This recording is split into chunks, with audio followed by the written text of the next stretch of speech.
Welcome, everybody. Parshas Vayakel Pikudi. Okay, so we're in the whole story of the building of the tabernacle, the Mishkan, and there's a famous discrepancy that everyone discusses, and I want to try to discuss it tonight. The discrepancy is as follows. We have the commandment that Hashem tells Moshe to build the Mishkan, build the tabernacle. And then when Moshe tells it over to the Jewish people in this week's Torah portion. This week's Torah portion is Vayakel. He gathers them together and he tells them the commandment of building the Mishkan, building the tabernacle. Now, there's something that's very obvious in the discrepancy, which is that when Hashem commands Moshe before, in Parshas Kitisa earlier, he first tells him to build the Mishkan, build the tabernacle, and then he says, but keep the Shabbos. Build the tabernacle, the whole week you can build it, but on Shabbos you got to stop. Shabbos, you got to keep Shabbos. Okay. When Moshe tells it over in this week's portion, he first says, keep Shabbos, and then afterwards he says, and build a Mishkan. Now, why did he change it? That is the famous question that everybody sort of discusses and has different approaches to. I mean, there's one very classic, I think it's a kliyaka, very classic approach, beautiful approach in terms of relationships, that Shabbos is a testimony that God created the world in 6 days, and 7 days is Shabbos, and therefore it's, so to speak, like honoring and praising Hashem, while the Mishkan, the tabernacle, is saying that even though we did the sin of the golden calf, Hashem's presence resides in us, and we've been forgiven, and so it's the praise of Israel. So some of the commentaries say, so when Hashem tells it over, he prioritizes the Mishkan, the tabernacle, which is the honor of the Jewish people. And then he mentions the Shabbos, which reflects Hashem's creation of the world and thereby his honor, so to speak. And then when Moshe sends it over to us, he says, well, focus on Hashem's honor. And he puts that first, and then he puts our honor, the honor of the tabernacle, the Mishkan, second. Right. And that's an idea of relationships, that basically, if the relationship is what can I get, the relationship is finished. The only way the thing works is when you think how you can give to the other, and if that is each partner's perspective in the relationship, then it'll be successful. When it's always what am I going to get, those relationships are doomed.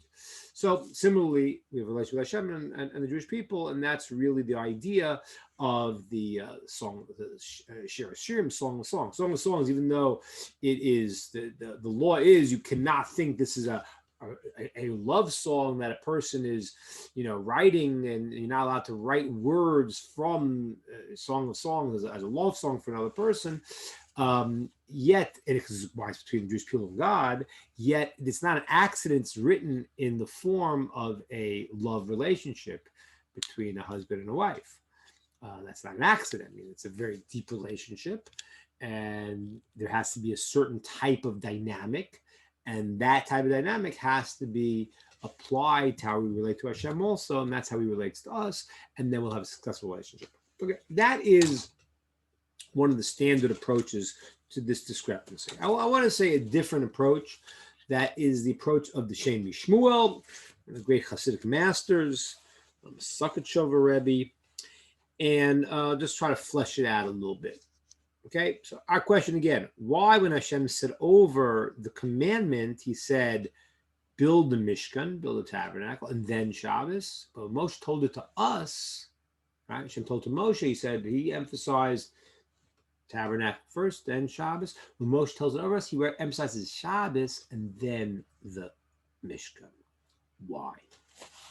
All right, now, this is a very deep and difficult and crucial understanding that we have to get into, that's going to sort of be able to be the introduction to understanding the answer to Shem Shmuel.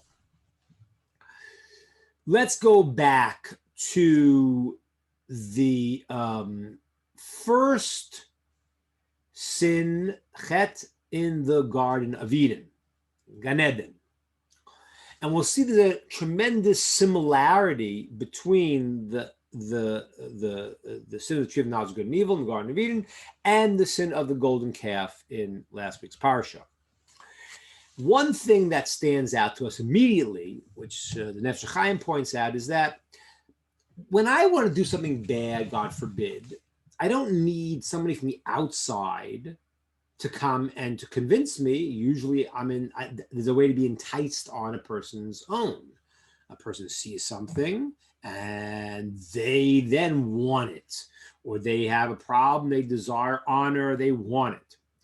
When you go to the story of Gan Eden, there has to be a nachash, a serpent that has to entice Adam and Chava to do this thing of eating the tree of knowledge of good and evil. Why? Why can't it just be that Adam, it says Chava saw the tree of knowledge and she wanted, but why is it prefaced by this whole discussion of the serpent? Similarly, in the sin of the golden calf, it says that when Moshe didn't come down, so the people thought it was 40 days, they had the wrong calculation. They thought it was going to be today and it was going to be tomorrow, no discussion. But it says at that moment that the Satan, the force of negativity, was sort of given a free hand, so to speak, and he made this darkness in the world and flipped the world upside down and made them see a vision of Moshe's coffin in the heavens. And they said, Moshe's gone. We need to do something to bring, because Moshe's gone, we need something else to lead us. It's bizarre. Why do you need an external force in both of these stories to entice, and there was nothing internal? And the answer the Nefesh Chaim says is like this. Both experiences in Gan Eden and by Mount Sinai were when the Jews had reached a point of eternal connection to Hashem. Right? It says that Adam would, if he would eat from the tree of knowledge of good and evil, he would die. It means he wouldn't have died with otherwise. When the Jews also heard the Ten Commandments, they had the level of called cherut, freedom, I should talk about last week, which is that they were free from the Yetzer Hara, which is also called the angel of death. They had potential to go into a new level of reality, a whole different world, which we don't really understand what it would look like, but we've been connected to God, and there would have been a certain level of immortality, a change in the world, of the idea of the world to come. That means there was no negativity inside of them that could push us to do something wrong, because we ourselves didn't have any negativities in us. It had to come from the outside. That really is a tremendous similarity here. In Gan Eden, we were at a level of connection to Hashem that we had no negativity inside us, and thereby we wouldn't have died. Same thing by the sin of the golden calf. Before then, we were in this moment where we were connected to Hashem totally, no negativity inside of us. It would have caused us somehow to continue living in this new reality, and the Satan, force of negativity, had to go and to fool us from the outside. Okay. Now let's understand. Once we could get that, let's look at what it was that the Nachash, the serpent, said to Adam and Chava. What was the first move? And if we understand this, we can understand a very deep idea, but it's also a very difficult resolution for a human being to understand ourselves and what we are. What the Nachash said, the serpent said, was Visem Kelokim. You could be like God. And that was enticing. In Hebrew, there are 4 letters that are preposition letters. And the letters are Bet, Mem, Lamed, and Kaf. And they go before a word and their relationship to the word. So I have a letter, so it's Be, which means in or with. Le is to. Me is from. So when I put all of those things in connection to God, it is a very appropriate preposition. It is, I come from God. Me Hashem. Le, I am going to God. I am with Hashem. In Hashem, with Hashem. All of those are very, very appropriate relationships. The one where I say ki, like God, that's a little trickier. Because when I say I'm like God, okay, that's the idea in this world. You got to work to be God-like. And yet the problem is there's an implication that I'm separate from Hashem. As opposed to me, I'm from, le, to, be, in or with. Those are a connection where I'm not separated. Ki, like God, that potentially can be a problem, because it could be on one hand, like, okay, I'm like him in a good way or in a bad way. Like, for example, the person says, I want to be like my father. So, okay, I'm like him in the sense that I'm similar and I come from him. But there's also another implication. I am like him, and therefore I don't need him anymore. I'm just as good.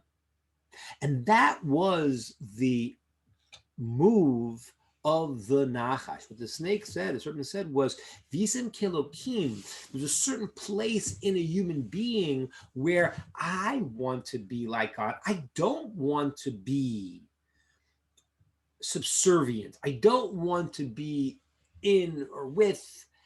A person has a certain place which there is a rationale to, but there's also great danger where a person wants to say, I am me.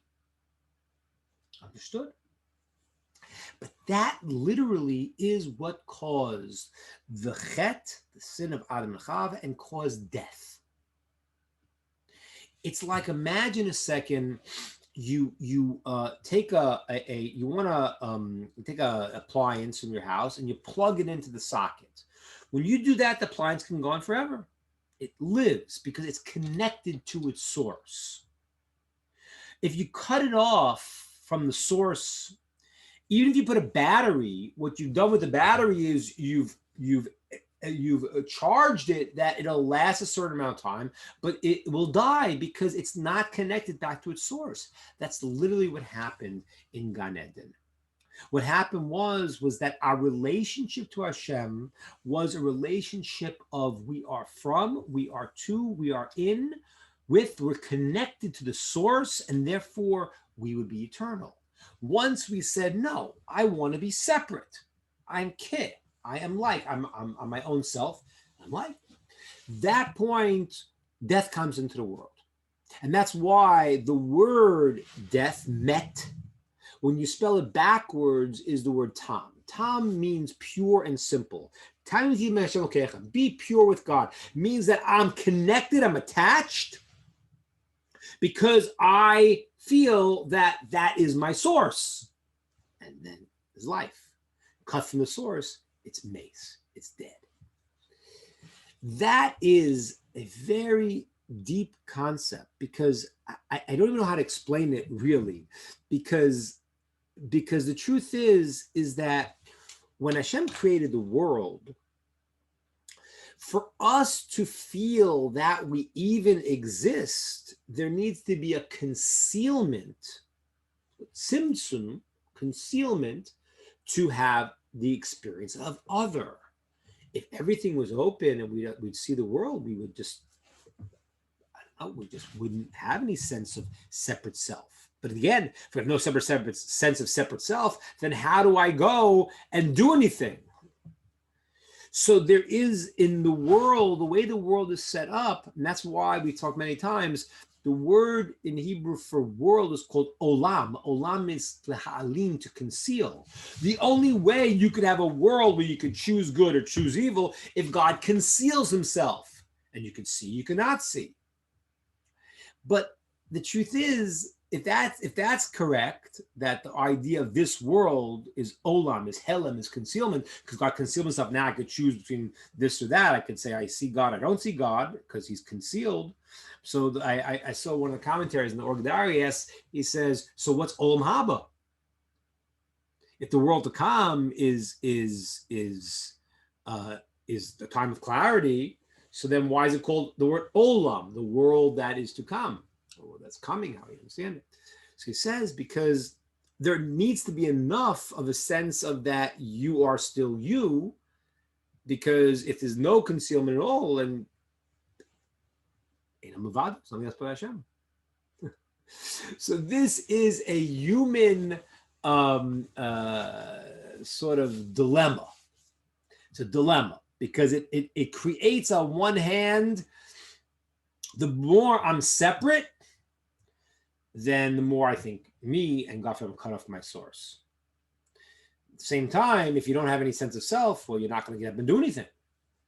Now, if we take a second and we say, what is the most important trait for spiritual development? Well, we have a chart for that. And we could use Moshe as the barometer for that. Moshe, who we say is known like Moshe, he was called the most anav, the most humble, anav ma'od, kol adam. He was his. Now, again, we saw last week's Parsha, Moshe is wearing a mask because his light exuding from his face. How is he humble in the way we imagine humility? Right? We also always say, we misunderstand humility entirely. It's a famous story in the Talmud where they were going through all the different sages that since they passed away, certain qualities were lost in the world. And they say, and since this rabbi was lost, humility was lost in the world. And one rabbi pipes up and says, excuse me, you forgot about me, Mr. Humility himself? Now, if we did that, we'd be thrown out. The rabbis look at him and said, yes, we forgot about you. There's still humility in the world. Here he is, Mr. Humility. So humility does not mean that you don't know what you are. Moshe knew he was wearing a mask. No one could look at him. He knew he's the only person who can speak to Hashem whenever he wants. This rabbi, sorry, it was Rabbi Yosef, I believe, he knew he was humble. He knew it. So it's not deluding yourself. It's a question of when you take the credit that I am this way, then you're separate. When you say, oh, I am so great because it's nothing to do with me, this is the quality Hashem gave me, then you're humble.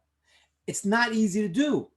I always say I don't understand people that are haughty about their looks or about their brains. That stuff makes no sense because you didn't make your own looks and you didn't make your own brains. Those are just stupid people.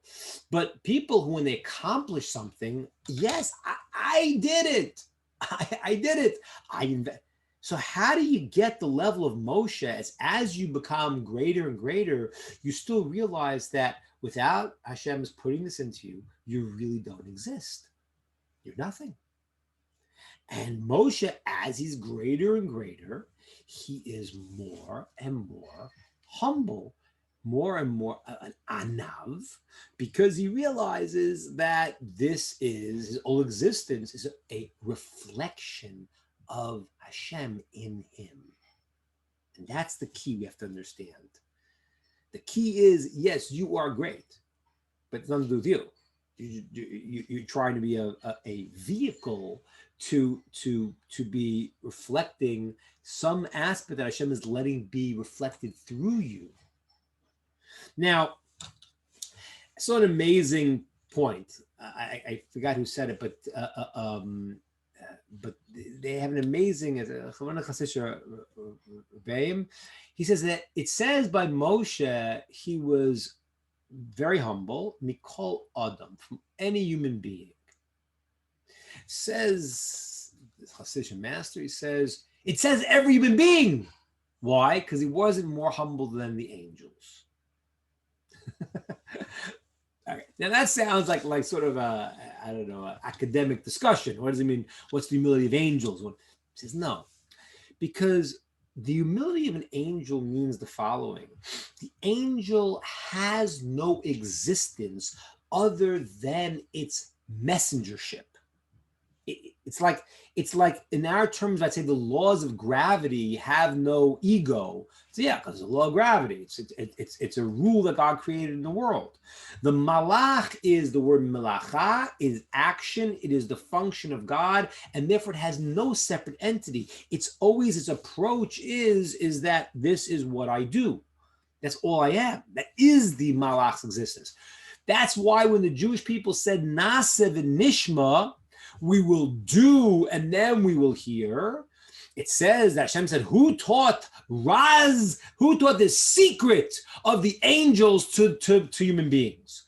What was the secret of the angels? Because a human being doesn't work that way. You tell me something, I think about it. Yeah, I like that idea. It makes sense. It makes sense to me. I'll do it.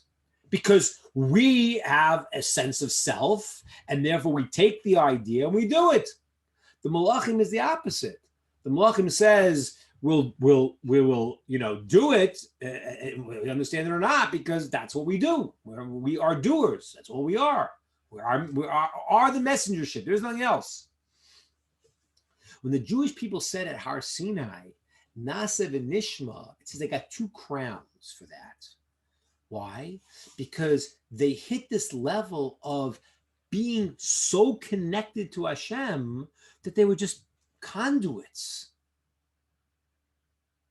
And that's why there's an amazing thing. It says that after the sin of the Egel, it said Hashem said, okay, you lost the Naaseh, now try to keep the Nishma and you'll get it back.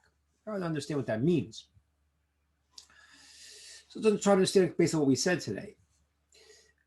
The sin of the golden calf was the same problem because it was a test. It was a moment where they were totally connected to Hashem at Mount Har Sinai, and then they had this picture of Moshe being dead. And now they say, we need to think of a solution. Yeah, it makes sense. I'm an active person. I go, I do. This is I got a problem. Moshe's gone. He led us. Who's going to lead us now? I need a solution. And they think of a solution. So the Mefarshim say, but that was the test. The test was how much were you still in the picture where you were separate from Hashem? All right, I don't know. Moshe's gone. What does Hashem want? I don't know. Whatever he wants, he'll show me what he wants. I'm a makabel. If he took Moshe, he took Moshe. That was his plan. I'll tell me what to do. No, I'm going to wait. What am I running for the solution for? You worried? You're nervous? Okay, worried, you're nervous. I understand. But again, when I'm worried and I'm nervous, I need to find a solution. I'm no longer leaning on Hashem, because yes, it's true. When you get to the place, and this is where it's so difficult, if you get to the place where you say, all right, what should I do now? And I don't know, I'm asking Hashem. Okay, at a certain point, maybe you act, but you don't take the wrong step only when you push in. I need to go and do something. I need to be like God. That was the same thing that happened in Gan Eden. And that's why in the sin of the golden calf, they lost their nasa. They lost their aspect of the angels. They became like people, which is good. We have a sense of self.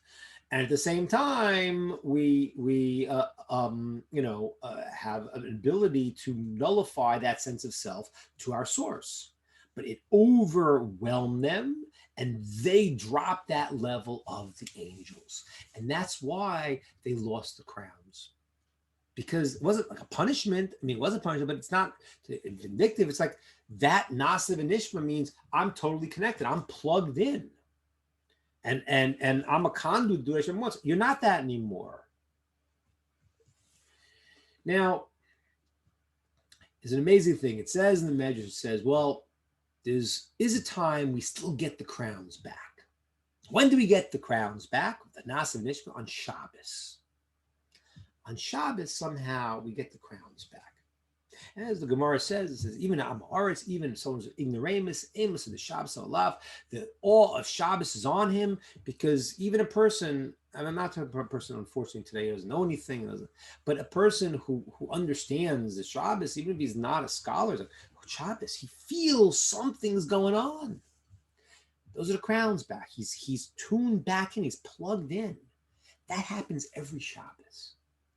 Now, how does that happen? So there's a very funny law.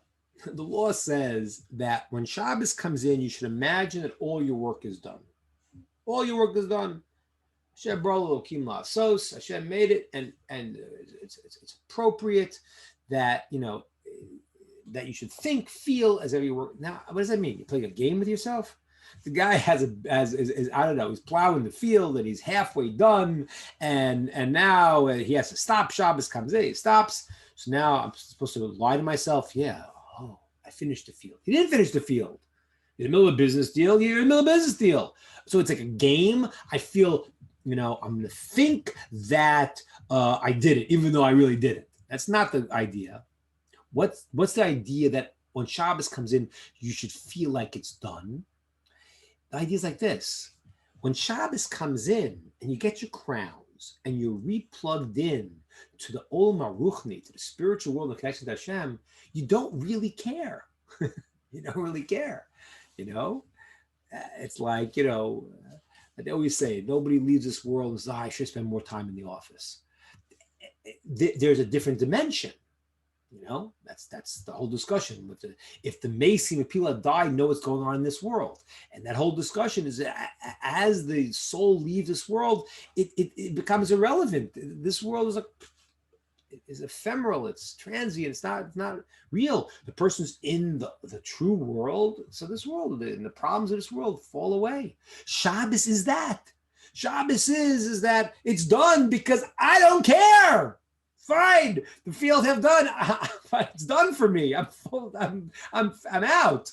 I'm way beyond. I got the guitar back. I got my crowns back. Based on that, the Shem Shmuel answers why there was a shift. And when Hashem told Moshe, I first said build the Mishkan and then Shabbos, but Moshe had to switch it. Says the Shem Shmuel, in the commands, or the most commentaries, happens before the sin of the golden calf. And therefore, at that point, the Jews could give them money for the Mishkan. There's no problem, and keep Shabbos. There was no problem. Yeah, fine. You're good. Give you donate and keep Shabbos. But after the sin of the golden calf, they had no way to give the proper donation. What was his donation? What was it? It was just like, give some money. No, it was a donation that was supposed to be giving of yourself. That's what it is. Because it says a haughty person, Hashem says, I can't live with him in the world.